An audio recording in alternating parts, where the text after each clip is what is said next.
ፊልማችን ሲጀምር ሱዚ የምትባል ሴት ከትምህርቷ ጎን ለጎን ራሷን ለመደገፍና ለማገዝ የተለያዩ የትርፍ ሰዓት ስራዎችን ስትሰራ በማየት እንጀምራለን። የሆነ ቀን ላይም የትርፍ ሰዓት ስራዋን ለመስራት ኮሌጅ ዕቃ ለማድረስ መጣ አንሸራቷት አንድ ልጅ ላይ ልትወርቅ ስትል ቶሎ ብሎ ይዛታል። የደህና ልጅ ጁንም ታደነኛለች ብሎ ሲጠብቅ እሷ ግን ባላሰበው ሁኔታ በጥፊ ትመታውና በጣም ይደነግጣል። ፊልማችን ወደ ሌላ ትዕይንት ሲወስደን የፊልማችን አክተር ሱዚ ከሁለት ጓደኞቿ ጋር ሆና ስትነጋገር አንድ አደገኛ በሽታ እንዳለባት መረዳት እንችላለን። ወንድ ልጅ ሲነካት ስለሚያማት በጥፊ እንደምትማታና ያንን ነገር ለመቆጣጠር ብትሞክርም እንዳልቻለች እንረዳለን። ጠዋት ላይም ከጁን ጋር የተፈጠረው ይሄ እንደሆነ ስትነግራቸው ጓደኛዋ ለማረጋገጥ ሲነካት በጥፊ ስመታው ትክክል እንደሆነች ይረዳሉ። በሌላ መልኩ ተማሪዎች የአንዲ ሞዴልን ስዕል እንዲስሉ ይታዘዙና የሚስሏት ስዕል ራሷ ሱዚ እንደሆነች ለማየት እንችላለን። በአጋጣሚ ግን በጥፊ የመጣችው ጁን እዛው ክላስ ውስጥ ስለነበረ ሱዚን ሲያያትም ለመሆኑ እዚህ የመጣሹት እንደገና በጥፊ ልመቺ ነው ብሏት ለሁለት መጨቃጨቅ ሲጀምሩ መምህሩ በመሃል ገብቶ ስዕላቸው ላይ ብቻ እንዲያተኩሩ ያዛቸዋል። በመሃል ግን ጁን አንድ ጥቁር ቀሚስ አሳይቷት ያንን ልብስ ለብሳ እንድትሳልና እሱን ከለበሰች ክፍያም እንደምታገኝ ሲነግራት እሷም በሀሳቡ ባትስማማም የብሩ ጉዳይ ስለከነከናት በሀሳቡ ተስማምታ ልብሱን ትለብሳለች። ነገር ግን ብሩን ከፍሏት ልብሱን ሲያቀብላት እጃቸው ስለተነካካ እንደገና በሽቷ ተነስቶ በሰው ሁሉ ፊት በጥፊ ትመቷለች። ከዛም ከወጣች በኋላ ማታ ላይ የትርፍ ሰዓት ስራዋን በመስራት ላይ ያለች አንድ ህፃን ልጅ መቶ ስለተጋጫት የህፃን ልጁ እናት መታ ከሷ ጋር እየተጨቃጨቀች ድንገት ገፈትራት ከኋላ ጁን መቶ ያድናትና ይዛታል። በፍቅር ስሜትም ከተመለከታት በኋላ ከልጁ እናት ጋር እሱ በመከራከር ሴትዮዋ ክርክር ሰልችቷት ከዛ ትሄዳለች። ሱዚ ከዚህ በፊት ሁለት ጊዜ በጥፊ ቢመታውም አሁንም ለሷ ስለተደረበላት በጣም ይገርማታል። መኪና ውስጥ አስገብቶ እቤት ከወሰዳት በኋላ እቤት እንደደረሱ ግን የሱዚ አስተያየት በጣም ስላልተመቸ ከቤቱ ሊያስወጣ ብሎ እጇን ስለያዛት ያበሽቷ ተነስቶ ያንን ጥፊዋን ትደግመዋለች። ከቤቱም ከወጣች በኋላ ወደ ቤቷ እየሄደች እያለ መንገድ ላይ ዱርዬዎች ስለያዟት ድንገት ጁን መቶ ያድናታል። በድብድቡ የተጎዳውንም ቁስሉን እንድታክምለት ስለነገራት በሶፍት እየጠረገችለት እያለ ባሱ በመንቀሳቀሱ እጃቸው ስለተነካካ የጁን በሽታ ተነስቶ በጥፊ ትደግመዋለች። ሱዚም በተፈጠረው ነገር ደንግጣ ይቅርታ ጠይቃው ትታው ትሄዳለች። ነገር ግን ጁን የሱዚን ጥፊ በቀመሰ ቁጥር ውስጡ ከነበረ ሌላ ማንነት ወደ ራሱ ይመለስ ነበር። በዚህም በሚፈጠርበት ነገር ጁን ግራ መጋባት ይጀምራል። ነገር ግን ከዛ ቀን ጀምሮ ሱዚን ባያ ቁጥር ስለሚርቃት እሷም ለምን እንደሚርቃት ግራ ይገባታል። የዚያን ቀን ማታም ግን ጁን ለብቻውን ሆኖ ስዕል እየሳለ ባለበት በአንድ ክፍል ውስጥ መብራቱ ይጠፋና ልክ መብራቱ ተመልሶ ሲመጣ ሱዚን ፊት ለፊቱ ያገኛታል። እሷ ግን ኮስተር በማለት ለምንድነው የምትሸሸኝ መንፈስ መስላለሁ እንዳለችው ወዲያውኑ መብራት ይጠፋና ጁን ቀስ ብሎ የሱዚን ልብስ ስለያዘ ጨለማ እንደሚፈራ በመረዳት በሽቷ እንዳይቀሰቀስ በእጇ ሳይሆን እንጨታ ይዛ ወደ ደጅ እየመራችው ይዘው ትወጣለች። ፊልማችን ወደ ኋላ ወስዶ ሲያሳየን ጁን በልጅነቱ አንድ ጨለማ ክፍል ለብቻውን ተዘግቶበት እንደቆየና ይህ ሁኔታም ስነልቦናዊ ችግር እንደፈጠረበት ለመረዳት እንችላለን። ነገር ግን አንድ ልጅ በመስኮት ሁልጊዜ እየመጣች ድብርቱን እንደምታስረሳውና ከረሜላዎችንም እንደምትሰጠው እንደነበር ፊልማችን ያሳየናል። ወደ አሁን ስንመለስ ፊልማችን የሱዚ አያት ከሆስፒታል ተደውሎላት አምልጣ እንደጠፋች ይነገራትና እሷም ፈልገው ምንም አይነት መጥፎ ነገር ሳይደርስባት ያገኟታል። ነገር ግን አያትየው የማስታወስ ችሎታ በሽታ ስለነበረባት እንድታስታውሳ ብላ አንድ ከረሜላ አውጥታ ስትሰጣት ታስታውሳታለች። አያትየውንም መልሰው ሆስፒታል ካደረሱ በኋላ ለሁለቱም ሆነው ቆመው ሲያወሩ ሱዚ እስከዛሬ ለመታችው ጥፊ ይቅርታ ጠይቀዋለች። በመቀጠልም ስላለባት አስገራሚ በሽታ ትነግሯለች። ጁንም እሷ በመጣችው ቁጥር የማስታወስ ችሎታው እንዳይመለስና ይሄን ለማረጋገጥ በጥፊ እንድትመታው ቢጠይቃትም እሷ ግን ያለ ምክንያት መማታት እንደማትፈልግ ስለነገረችው በሽታዋ እንዲመጣ ብሎ ቀስ ብሎ ይነካታል። እሱም እንዳሰበው ወዲያውኑ በጥፊ ታጭሏለች። ወዲያውኑ ግን ደረቱ ላይ ያመውና ሌላ የልጅነት ትዝታ ወደሱ ይመጣል። በማግስቱ ጠዋት ሲነሳም ስልኩ ላይ የተቀረጸ ቪዲዮ ስላገኘ ሲመለከተውም ምሽት ላይ ራሱን የቀረጸ መሆኑን አይቶ እየተገረመ በምስሉ ላይም ሱዚን እያስተዋወቀ እንደ ጓደኛ ያወራት ያያል። የሚገርመው ግን ጁን ስለዚህ ቪዲዮ መቅረጹ ምንም የሚያስታውሰው ነገር የለም። ይህንም ስናይ ጁን ሁለት ማንነት እንዳለውና በዚህ በሽታ እንደተጠቃ ለማወቅ እንችላለን። ይህም ነገር እሱ ላይ የተከሰተው ከልጅነቱ ጀምሮ ለብቻውን ስለሆነና ለብቻውን ራሱን መልሶ ስለሚያናግር ሌላ ሁለተኛ ማንነት በአእምሮ ውስጥ ተፈጥሮ ነበር። በማግስቱ ጠዋትም ሱዚ ወደ እሱ ትመጣና ለእሱ የዘጋጀችውን ምግብ ሲያይ ይገርማል። ከዛም በኋላ ሰበብ ፈጥሮ እንድትሄድ ካደረጋ በኋላ በህይወቱ ለመጀመሪያ ጊዜ ድርብ ማንነት እንዳለው ይረዳል።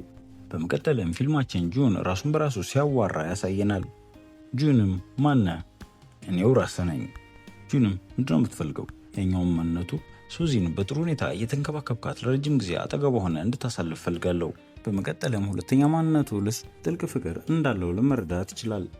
በሌላ መልኩ ሱዚ ከሺን ጋር እያለችም ከጁን ስልክ ተደውሎላት ለእራት ስለጋብዛት በመገረም ማታ ላይም ወደ ምግብ ቤቱ ስትሄድም ቦታውን በመብራቶች አስቦና በቫዮሊንም እያዝናናት ስለነበር ደስ ይላታል። በመቀጠልም ድንገት ፍቅረኛው እንድትሆን ስለጠየቃት መልስ ላጣች ምንም ሳትለው ዝም ብላ ትወጣለች።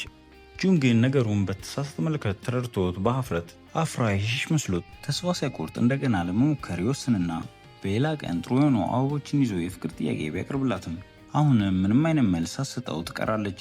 አሁንም ግን እሱ ሱዚ አበባ ማትወድ መስሎት ሌላ እቅድ ያወጣል። እሷ የምትኖርበት አፓርትመንት አካባቢም የስጦታ እቃዎች የበዙ ስለመጡ ቦታው በጣም ይጨናነቃል።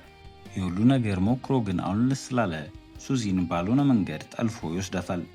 ጓደኛዋ ሃን ግን ይህንን ሲሰማ ሺን ይዞ እሷ ወደሌለችበት ቦታ በመሄድ ጁንን በሩን እንዲከፍት ይነግሯል። ጁን ግን በሀሳቡ ስላልተስማማ ሃን ወደ ኋላ ተንደርድሮ ተመልሶ በሩን በኃይል ሊከፍት ሲል ጁን በሩን ድንገት ስለከፈተው ሃን ተንደርድሮ በአፍጢሙ ይደፋል። ከዛም በመቀጠል ሃን ሱዚና ሺን ወደ መኖሪያ ቤታቸው ያደርሳቸዋል። በመቀጠልም ድንገት ጁን ካስቸገረ መልሳ እንድትደውልላት አስጠንቅቋት ይሄዳል። ሃን ሱዚን በድብቅ ቢወዳትም በተቃራኒው ሺን ደግሞ ሃንን ትወደው ነበር። በማግስቱ ጠዋት ጁን ወደ ሱዚ ተጠግቶ እንድትመታው እየነገራት ነገር ግን እሷ ያለ ምክንያት መማታት እንደማትፈልግ ስለነገረችው ሆን ብሎ ይነካታል።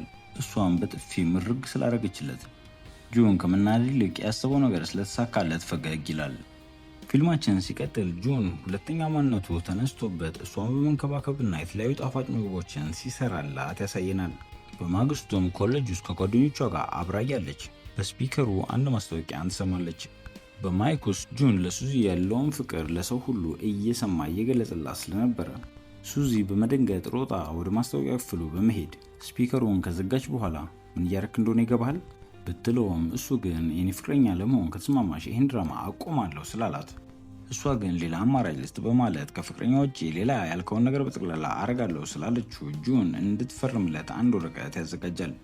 ነገር ግን በሚቀጥለው ቀን ለብሳ የመጣችው ልብስ በጣም አስገርሞት ለምን እንደዚህ እንደለበሰች ሲጠይቃት እሷ እጃቸው እንዳይነካካና በጥፊ እንዳትመታው ብላ እንደሆነ ስታስረዳው በለበሰችው ልብስ ስላልተስማማ ልብሷን እንድትቀይር አዟት ልብሷን ቀይራ ስትመጣ ለጥንቃቄ ብላ ግን ጓንት አርጋ ነበር የመጣችው። ጁንም ይሄንን ሲያይ ያን ያህል ሞኝ ይመስልሻል እንዴ? ለሚነካሽ ይመስልሻል? ይላታል።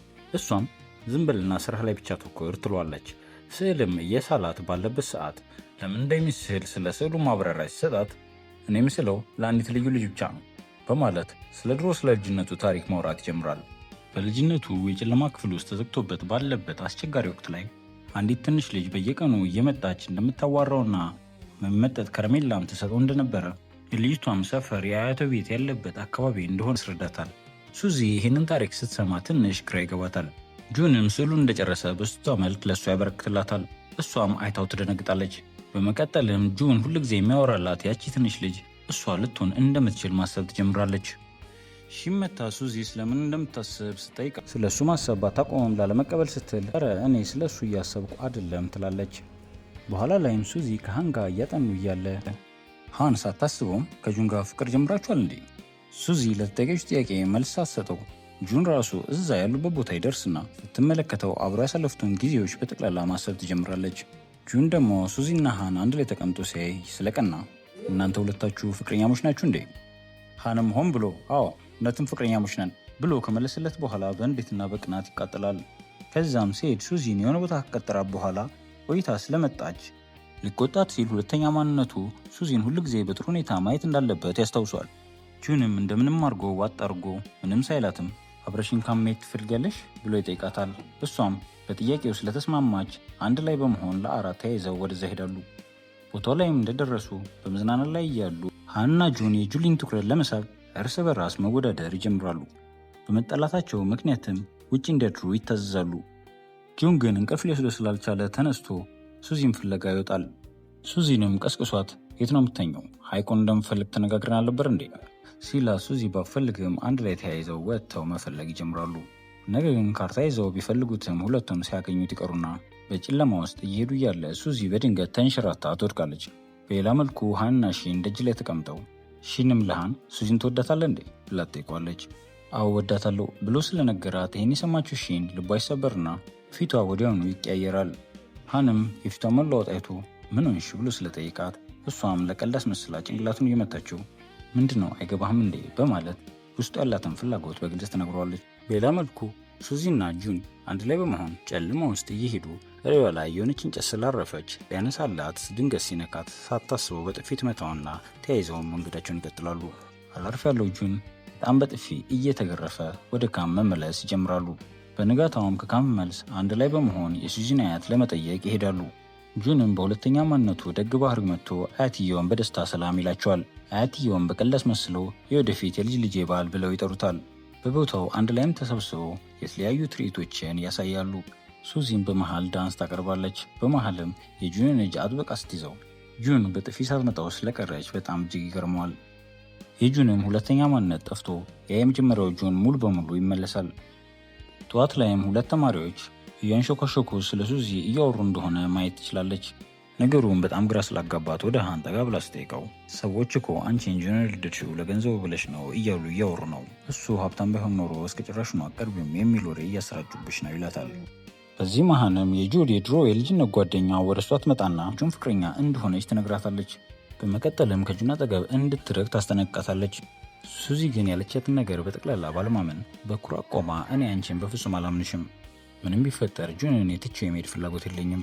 ልጅቷን በጣም ተናዳ በእጇ የያዘችውን ውሃ ሱዚ ላይ ሊደፋባት ስትል ጁን ኬት መጣ ሳይባል በመሃል ገብቶ ሱዚን ይከላከልላታል። እሷም ለሁለተኛ ጊዜ ሲያድናት ይህንን አይታ ሁሉንም ነገር ረስታ ፍዝ ብላ ትመለከቷለች። በሚቀጥለው ቀን ያቺ የልጅነት ጓደኛው ወደ ጁን ቤት በመሄድ ካሁን በኋላ እዚህ ነው የምኖረው ስትለው እሱ እንዲወጣ ቢጮህባትም እሷ ግን የራሷ ቤት ይመስል ቤት ውስጥ መሽከርከር ትጀምራለች። በዛው ሰዓትም ሱዚ ጁንን ልታገኘው ወደ ቤቱ ትመጣለች። በመጀመሪያ ግን ያየችው ያችን የልጅነት ጓደኛ ከጁን ጋር ቆመው አብሮ ስለሆነ ነገሩን በተሳሳተ መንገድ ትረዷለች።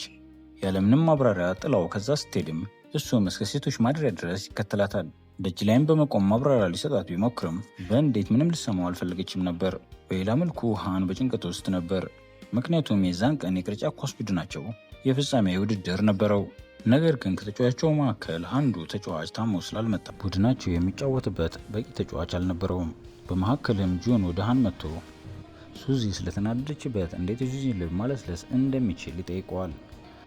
ሃን ግን አንተን እኔ የመርዳት ምንም አይነት ፍላጎት የለኝም ብሎ ያባረዋል። በዛው ሰዓት ግን አንድ የቅርጫት ኳስ ወደ ሃን ልትመታው ስመጣ ጁን በቀላሉ ይዞ ወርውሮ ቅርጫት ውስጥ ይከታታል።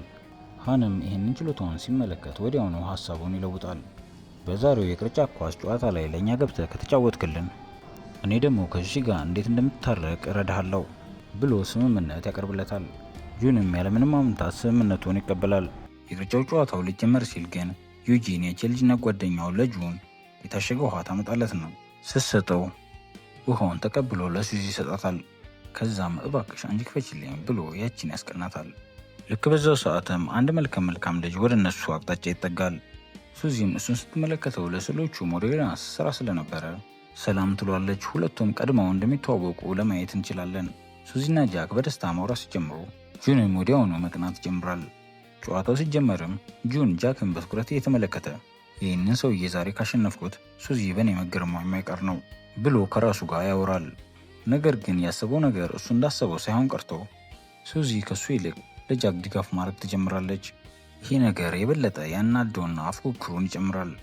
በዚህ ምክንያትም የቅርጫት ኳስ ጨዋታው ወደ ከባድ ጦርነት በሁለቱ ምክንያት ይለወጣል።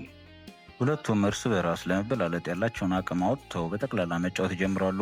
በመጨረሻም ጁን በጥንካሬው ጨዋታውን በድል ያጠናቀዋል። በመሃል ግን ጁን ወድቆ በሜዳው ላይ ከባድ ጉዳት ያጋጥመዋል። በተመሳሳይ ሰዓትም ሃን ጁንን ሊደግፍ ሲሞክር ወድቆ እጁ ላይ ጉዳት ያጋጥመዋል። ሱዚም ጁን መውደቁን ስታይ ቶሎ ብላ ወደ እሱ እየሮጠች ትመጣለች። የተጎዳበትንም ቦታ በጥንቃቄ እያየች መጨነቅ ትጀምራለች። ጁንም ሱዚ ለእሱ የምታደርገውን እንክብካቤና ጭንቀት ሲመለከት በጣም ደስ ይለዋል። በመጨረሻም ሃንና ሺንም ለረጅም ጊዜ የቆየውን የፍቅር ግንኙነታቸውን በይፋ ይጀምራሉ። ጁንም ከሱዚ ጋር ለመታረቅ ጥረቱን ይቀጥላል። በመጨረሻም ስለ ራሱ እውነተኛ ታሪኩን በግልጽ ያስረዳታል። ስለተፈጠረውም ነገር እሷ ብትወደኝም ግን እኔ በፍጹም ወድጃት አላቅም። በሕይወት የሚያፈቀርኩሽ ብቸኛ ሴት አንቺ ብቻ ነሽ። ብሎ በእሱና በልጅነት ጓደኛው መካከል ምንም አይነት የፍቅር ጓደኝነት እንደሌለ ያረጋግጥላታል። ሱዚም ሁሉን ነገር ከሰማች በኋላ ንዴቷ ይበርዳል። የስዕልም ዝግጅት ተዘጋጅቶ ጃክ ሲያሸንፍ ሱዚ ከስዕሉ ጁን ይበልጣል ብላ ንግግር ስላደረገች በእሷ ንግግር እሱ ደስተኛ ይሆናል። ነገር ግን እሷን በቀረበ ቁጥር ሌላኛው ማንነቱ እየመጣ በጣም ይቸገራል። እሷን በየሰዓቱ ድምፁ ሲቀያየርባት በጣም ትቸገራለች።